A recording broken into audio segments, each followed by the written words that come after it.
bienvenue dans l'émission Paroles de femmes. Nous commençons une nouvelle série sur les femmes extraordinaires de la Bible parce qu'il y a vraiment des femmes extraordinaires qui ont ouvert le chemin pour nous et c'est un grand privilège que de pouvoir faire ou refaire leur connaissance en lisant leurs histoires parce que c'est absolument extraordinaire tout ce que ces femmes ont pu vivre. Alors on n'a pas le temps de parler de toutes les femmes de la Bible, hein, n'est-ce pas? Oh, Non, c'est dommage. Hein? Non, c'est dommage, mais bon, on en refera une autre. Ouais, on a retenu pour aujourd'hui Marie. Marie qui est vraiment une femme, moi, que je trouve extraordinaire parce que je les trouve courageuse. Je trouve que c'est une femme de foi, une femme obéissante, on va en parler. Et vous allez pouvoir dire, vous, ce qui vous a marqué dans l'histoire de Marie. Toi, Anne, qu'est-ce qui t'a marqué dans l'histoire de Marie? Moi, la première chose qui me saute aux yeux quand je lis l'histoire de Marie, c'est son obéissance. Parce qu'elle n'a pas posé tant de questions que ça, hein, quand l'ange est venu lui annoncer. Elle dit, comment ça peut se faire? Mais en fait, elle s'est tout de suite pliée. Hein, quand elle dit, elle se demandait ce que pouvait signifier une telle salutation. Elle était interloquée. Donc l'ange lui parle, puis elle dit, mais qu'il me soit fait selon ta parole. Puis elle ne pose pas plus de questions. Je veux dire, il n'y a qu'une femme de foi et très obéissante à Dieu qui peut répondre ça, qu'il me soit fait selon ta foi, alors qu'il vient de lui annoncer quelque chose qui est quand même majeur et qui va impliquer peut-être aussi beaucoup de sacrifices de sa part. Parce qu'elle n'est pas mariée, hein, elle va se retrouver dans une situation difficile. C'est facile de dire qu'il me soit fait selon ce que tu dis quand on nous annonce de très bonnes choses. Mais là, il lui annonce une très bonne chose, mais qui va être accompagnée de difficultés sociales avec son entourage. Donc, elle est quand même remarquablement intelligente, cette jeune Marie, pour dire qu'il me soit fait selon ta parole. Toi aussi, la foi de Marie t'a vraiment parlé? Oui, en fait, sa réaction, parce que, en fait, juste un peu plus haut dans le texte, on voit Zacharie, qui est le père de Jean-Baptiste. Et quand il reçoit la visitation de l'ange dans le temple, lui, tout de suite, c'est le doute qui s'est manifesté. Et à cause de ça, il était muet jusqu'à la naissance du petit. Et après, tout de suite, c'est l'histoire de Marie qui s'enchaîne. Puis vraiment, la différence entre les deux m'a frappée. Tu sais, des fois, on peut relire et relire des textes, puis Dieu est bon parce que la parole est remplie de révélations, puis les mystères sont sans fin. Mais j'ai trouvé ça beau de voir justement la réponse de Marie qui dit « Que me vaut une salutation si... en gros, elle disait « Mais que me vaut l'honneur de... » Que me vaut l'honneur de ta visite. Que me vaut l'honneur de votre visite. Et puis tout de suite, elle a dit qu'il en soit fait selon la parole. Après, elle a posé une question, mais comme tu dis, elle n'a pas posé tant de questions. 10 000 questions. Et après... Le type de question, c'est pas la même chose que Zacharie. Oui, le ton était différent. Le ton est différent, puis là, tu sens bien que c'est juste... Elle veut un éclaircissement, parce que là, elle comprend pas trop ce qui se passe. C'est pas une remise en doute, c'est une question... Zacharie, il argumentait, là, wow, là, ça marche pas ton affaire. Tandis que Marie, elle a fait, mais comment cela peut-il se faire? C'est pas le même type de question. Et on sent la foi aussi. On sent la foi tout de suite, qu'il en soit fait selon ta parole. Pour moi, ça, c'est une déclaration de foi. En gros, si tu le dis, ça va se faire. Et plus loin, au verset 45 dans l'histoire, ça dit que l'ange dit, puisque tu as cru, la parole va s'accomplir. Et vraiment... était une femme vraiment bénie. L'ange lui dit qu'elle a trouvé grâce aux yeux de Dieu et que le texte dit qu'elle va faire en gros l'envie de toutes les femmes de la terre. Donc, c'est elle-même qui le dit. Elle a reconnu cette grâce-là. C'est elle qui l'a dit dans le texte. Et elle a vraiment reconnu. Moi, c'est l'une des choses qui m'a parlé. C'est qu'elle a reconnu que c'était une grâce parce que déjà, quand on voit un peu l'histoire, il y a beaucoup de gens qui n'acceptent pas que le Messie est venu, des choses comme ça. Il y a tellement de gens qui n'acceptent pas jusqu'à aujourd'hui. Mais Marie, on vient lui dire, le Messie, non seulement il vient, mais tu vas le porter, ce sera un bébé. Et elle a reconnu ça juste comme ça. C'est ça. Elle dit, mais je suis la servante du Seigneur, pardon, qu'il me soit fait selon sa parole. C'est cette façon de reconnaître si simplement, si vite. Elle dit, mais en d'autres termes, elle disait, mais si Dieu le dit, mais que ce soit fait comme Dieu l'a dit. Et c'est tellement... Ça semble simple comme ça parce que c'est Marie qui l'a fait et tout. Mais si aujourd'hui, on pouvait aussi se le dire, que si Dieu me dit, qu'il me soit fait selon ce que Dieu a dit, mais c'est qu'on s'épargnerait peut-être plein de choses. Et c'est vrai. C'est vrai, si on pouvait arriver à juste accepter ce que Dieu nous dit et à nous mettre, à être d'accord avec ça et à nous mettre, nous disposer pour que la chose se fasse comme ça a été le cas pour Marie. Je pense qu'il y aurait beaucoup de... il y aurait beaucoup plus de... On verrait beaucoup plus de choses chez les chrétiens. Je pense qu'il y aurait plus de femmes de Dieu. Tu parlais d'obéissance, Anne. Et vraiment, Marie, elle aurait pu argumenter. Ou elle aurait pu dire, non, mais je refuse le mandat, va chercher quelqu'un d'autre. Non, mais des fois, si on s'arrête pour penser, c'est souverain, comme de raison, la visitation de l'ange, le fait que Dieu l'ait choisi, elle, Dieu l'a choisi. Mais après... Elle aurait pu argumenter et elle aurait pu refuser. Il y en a plein des personnages bibliques qui ont argumenté quand ils ont été appelés. Tu as Moïse qui a argumenté, mais ma langue est embarrassée. Tu as Gédéon, je suis le plus petit de la plus petite famille, mais pourquoi tu me choisis moi? Et elle, tu vois que, non, puis même elle rend gloire à Dieu. Regardez au verset 48, elle dit, mais il a jeté les yeux sur la bassesse de sa servante. Et puis, elle n'arrête pas de dire des paroles glorieuses concernant Dieu. Et il a jeté les yeux sur la bassesse de sa servante. Donc, non seulement elle n'argumente pas, non seulement elle n'essaie pas de convaincre Dieu que ce n'est pas la bonne personne, mais elle dit, mais j'ai l'honneur que Dieu ait jeté ses yeux sur la bassesse de sa servante. Elle reconnaît la grandeur de Dieu et elle est dans une position très humble. Elle se met vraiment... Tu vois l'humilité de cette femme. Alors que beaucoup d'autres personnages bibliques ont réagi en disant « Mais pourquoi moi? Demande au voisin. » C'est sûr que quand on réfléchit en ayant le regard tourné sur soi, mais là, l'argumentation arrive. C'est ce que Zacharie a fait. C'est directement, il a vu « Je suis vieux, ma femme, elle est vieille. » Donc, c'est pas possible. C'est ça. Parce que son regard était vraiment tourné sur lui. Son regard n'était pas tourné sur Dieu ou bien sur la nouvelle que l'ange était en train de l'annoncer. Et parfois, c'est comme ça qu'on réfléchit. Marie aurait pu aussi argumenter, elle aurait pu se dire « Ah, mais tiens, moi, je suis vieille, qu'est-ce que les gens vont penser quand on va me voir enceinte? On va dire si, qu'est-ce que mon fiancé Joseph, il va penser franchement, je ne veux pas embarquer là-dedans. » Elle aurait pu se dire ça, mais elle a juste choisi d'être focalisée sur ce que Dieu dit. Et aussi, nous, c'est vraiment de très bons exemples pour nos vies, parce que combien de fois est-ce que Dieu nous parle par sa parole et puis... C'est comme si toi, ton histoire était tellement spéciale et particulière que... C'est ça. Que Dieu ne peut pas te parler. Tu peux juste pas obéir parce que tu as des circonstances exceptionnelles qui s'imposent à toi. Mais là, Marie, elle n'a pas regardé à elle. Elle dit, OK, c'est Dieu qui l'a dit, qu'il me soit fait selon ça. Et tu regardes dans nos vies de femmes, puis même les hommes, s'il y en a qui nous écoutent, c'est valable pour tout le monde, le pire obstacle à ce que le plan de Dieu se réalise dans notre vie, c'est quand on dit « oui, mais ». On a un semblant d'obéissance, mais il y a le mais qui suit juste derrière. Oui, mais. Ah, OK, mais je veux bien prendre la bénédiction, mais le reste, j'en veux pas.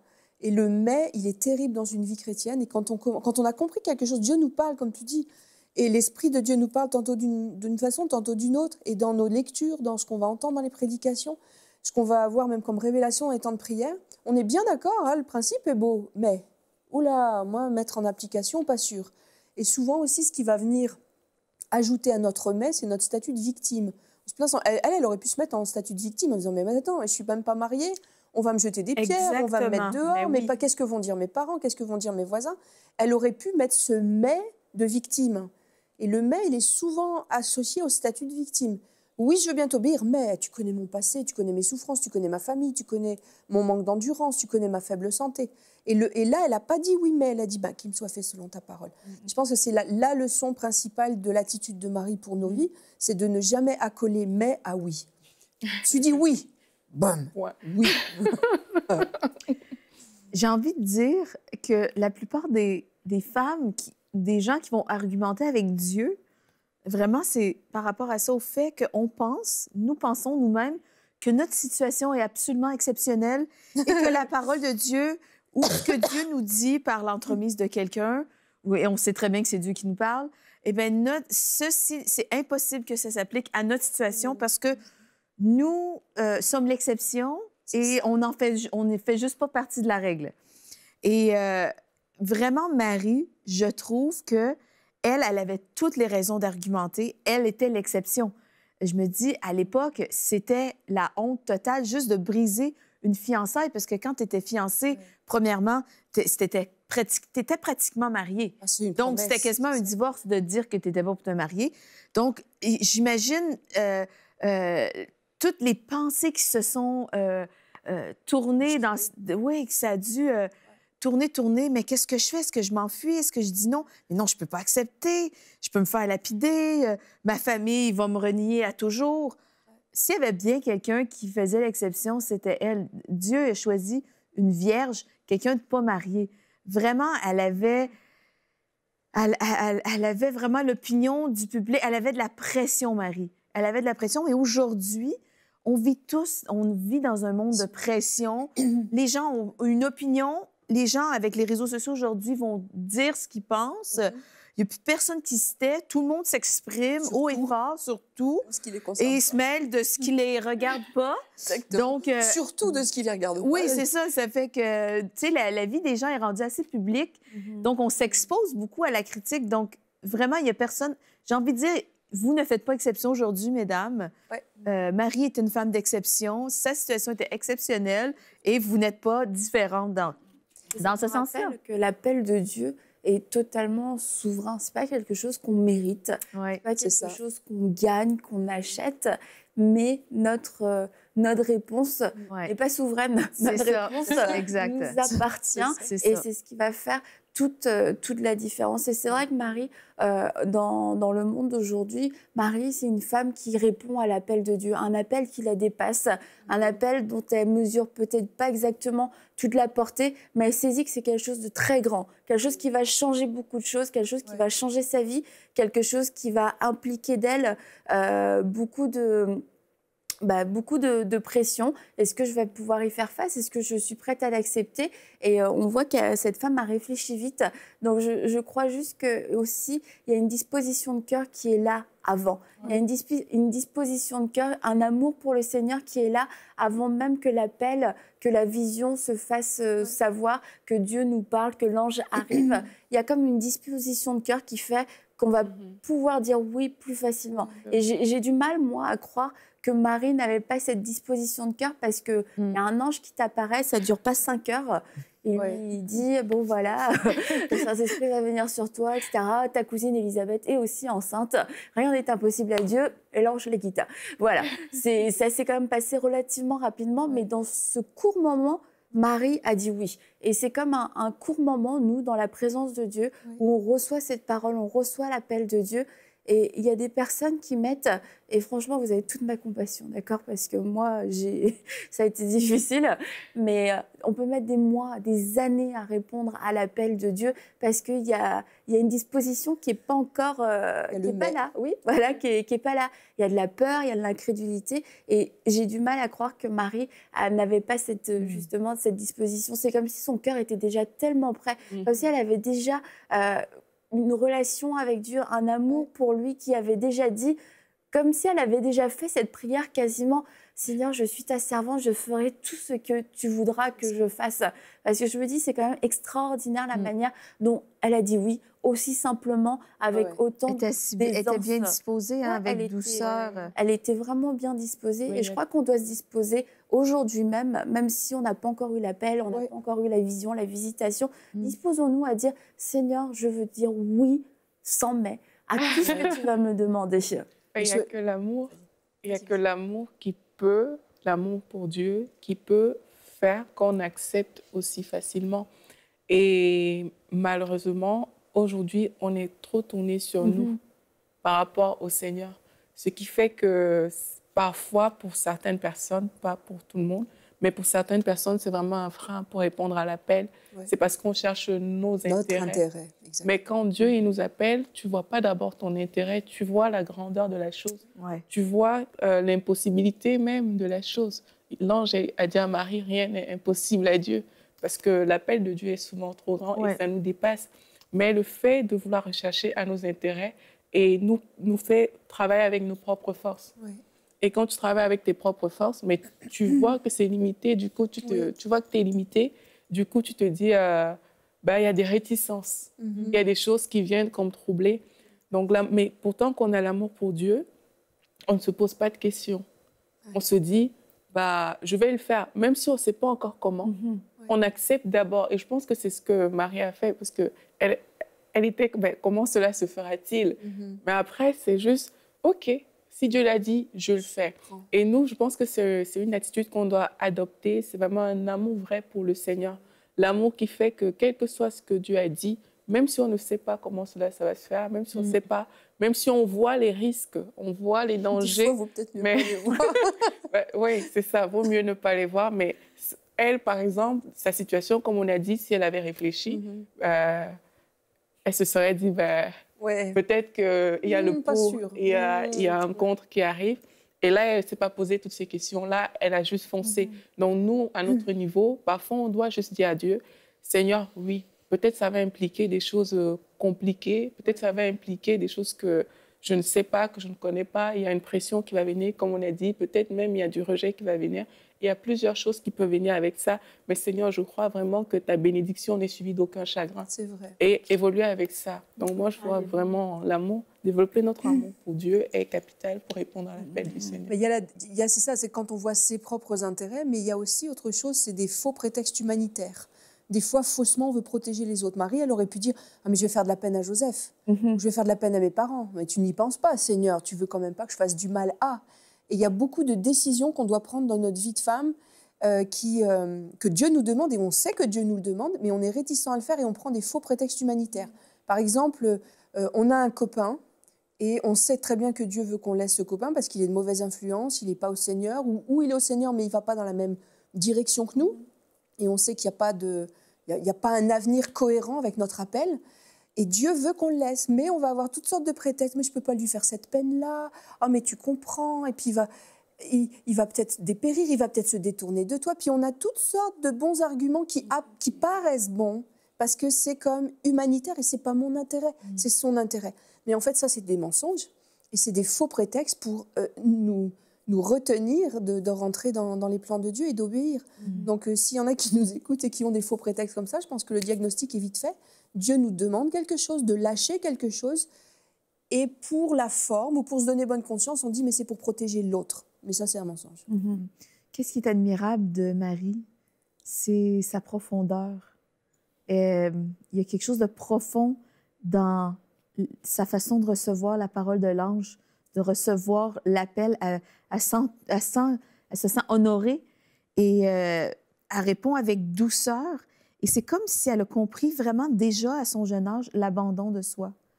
Et je pense pour répondre à l'appel de Dieu, je pense l'abandon à ses propres plans. Elle avait été en train de planifier son mariage, elle avait planifié sa vie. Je vais marier Joseph, je vais avoir une petite vie tranquille, je vais avoir des enfants. Et elle avait sûrement fait ses projets.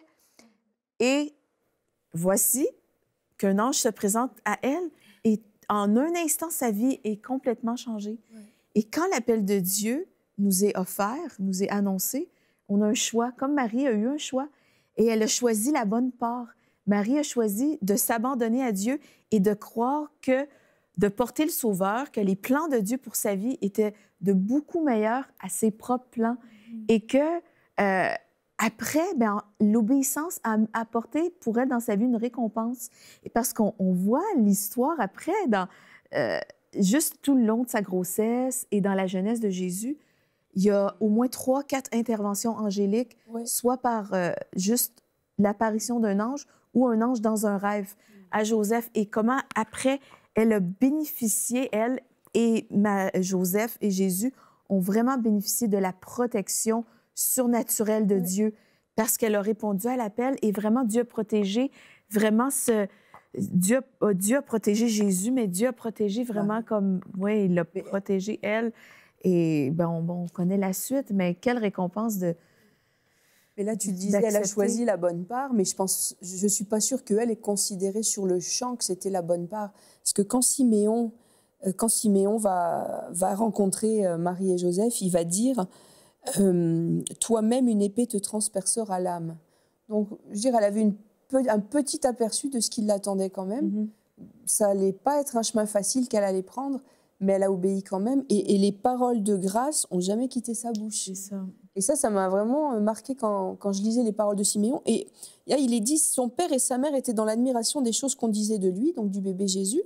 Siméon les bénit, donc les parents, et il dit à Marie, sa mère. Donc c'est vraiment à Marie, il ne parle pas à Joseph, là.